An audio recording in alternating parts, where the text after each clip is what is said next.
So WhatsApp guys, চলে এলাম চমৎকার এক ভিডিও নিয়ে। একটা ফোন যেখানে আপনি পাচ্ছেন প্রিমিয়াম ডিজাইন, শক্তিশালী 6000 mAh এর ব্যাটারি, চোখ ধাঁধানো অ্যামোলেড ডিসপ্লে আর চমকে দেওয়ার মতো পারফরমেন্স। এইটি হচ্ছে নতুন Xiaomi CB5 Pro।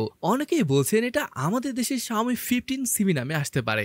আজকের ভিডিওতে দেখব এই ফোনের design, display, price, performance, battery life থেকে শুরু করে সব গুরুত্বপূর্ণ দিক, যাতে আপনি বুঝতে পারেন এই ডিভাইসটি আপনার জন্য উপযুক্ত কিনা। তাই শেষ পর্যন্ত সাথে থাকার অনুরোধ করছি। তাই আর দেরি না করে চলুন শুরু করি আজকের ভিডিওটি।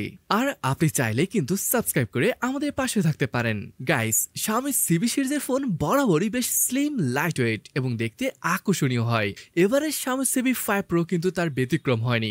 আবার কালার অপশনও থাকছে অনেকগুলো, এই যেমন grey, rose gold, violet, white, brown, এগুলো আর কি। কালারগুলোর মধ্যে কোনটি আপনার ভালো লাগলো তা কমেন্ট করে জানাতে পারেন। ফ্রেমটি মেটালের আর এটার থিকনেস করা হয়েছে 7.45 মিলিমিটার। ব্যাক প্যানেলে ফ্রস্টেড গ্লাস ফিনিশ থাকবে। ফোনটির ওয়েট 184 গ্রামের মতো। বললামই তো, ফোনটি খুবই লাইট ওয়েট হবে, এমনকি বড় একটা ব্যাটারি থাকা সত্ত্বেও। পোর্টস এবং বাটন নেই বলে বটমে দেখতে পাবেন speaker grill, USB Type-C port, microphone এবং একটি সিম কার্ড ট্রে। উপরে একদমই কিছু রাখা হয়নি। রাইট হ্যান্ড সাইডে পাওয়ার অন বাটন এবং ভলিউম রকার। লেফট সাইডেও কিছুই নেই। তো এটাই হলো ওভারঅল ডিজাইন। তবে এবারের ক্যামেরা মডেলের ডিজাইনটা কেমন লাগলো তা কিন্তু অবশ্যই কমেন্ট করে জানাবেন।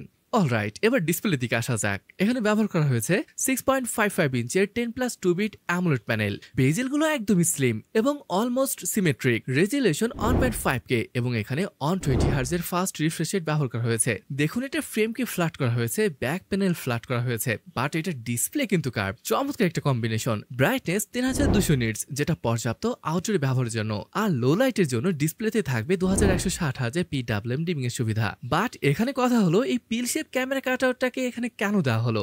আমরা সাধারণত দেখি এখানে দুইটা সেন্সর থাকার জন্য এরকম কাটআউট দেওয়া হয়, বাট এখানে তো সিঙ্গেল ক্যামেরা সেন্সর রয়েছে। এই ধরনের ক্যামেরা কাটআউট দেখতে আপনার কেমন লাগে জানাবেন কিন্তু।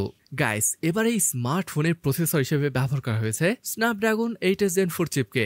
বেশ কয়েকটি ভ্যারিয়েন্ট রয়েছে ফোনটির। 12256GB, 12512GB এবং 16256GB। ফোনটির স্টোরেজ টাইপ UFS 4.0। আর এটার আন্তর্জাতিক স্কোরটা এখানে দেখতেই পাচ্ছেন, প্রায় 2 মিলিয়নের উপরে। এটা কিন্তু খুবই ভালো একটা স্কোর এই ফোনের জন্য। যদিও এটা কোনো পারফরমেন্স ফোকাস ফোন নয়, তারপরেও এটা যথেষ্ট শক্তিশালী একটা চিপ। তবে জানেন তো, একটা প্রবলেম থাকে এই সিরিজের ফোনের, সেটা হলো এর ব্যাটারি। তবে এবার কিন্তু এক লাফে 4700 থেকে 6000 mAh এর ব্যাটারি ব্যবহার করা হয়েছে। সাথে পাচ্ছেন 67 ওয়াটের চার্জিং, যেটা 0 থেকে 50% হতে সময় নেবে মাত্র 20 মিনিট, আর 100% হতে 50 মিনিটের মতো সময় নেবে। মানে খুবই ফাস্ট এই ফোনটিকে চার্জ করে ফেলতে পারবেন। এখানে in display fingerprint scanner, face unlock, এগুলো সবই রয়েছে আর খুবই স্মুথ এবং ফাস্ট কাজ করে। তবে এটার স্ক্যানারটাকে অনেকটাই নিচের দিকে দিয়েছে, এটা ব্যবহার করতে বেশ অসুবিধা হতে পারে। এছাড়া এখানে NFC, আই ব্লাস্টার সহ Wi-Fi 7 এর সাপোর্ট রয়েছে। অলরাইট গাইস, এবার আসুন ফোনটির প্রধান আকর্ষণ এটার ক্যামেরা নিয়ে কথা বলা যাক। গাইস, এর ক্যামেরা সেটআপটা সত্যি ভালো লাগবে। দেখুন, মেইন সেন্সরটি 50 মেগাপিক্সেলের, সাথে ওয়াইসটা থাকবে। সেকেন্ড সেন্সরটি টেলিফোটো সেন্সর এবং এটাও কিন্তু 50 মেগাপিক্সেলের সেন্সর। সাথে পাচ্ছেন 2.5x অপটিক্যাল জুমের সুবিধা। আরো একটা আছে যেটা 12 মেগাপিক্সেলের আলট্রা ওয়াইড। আবার যখন ফ্রন্টে আসবেন, এখানে পেয়ে যাবেন 50 মেগাপিক্সেলের একটি সেলফি সেন্সরকে। এবার যদি ভিডিওগ্রাফি নিয়ে বলি, এটার মেইন এবং ব্যাক উভয় সাইড দিয়ে আপনি 4K 60 fps এ শুট করতে পারবেন। তো আর দেরি কিসের, চলুন ফোনটি আসলে কেমন ভিডিও এবং ফটো ক্যাপচার করতে পারে সেটা দেখে আসি। So many dreams, yeah, in my life. I dream a lot of things in my life. You dream, I dream.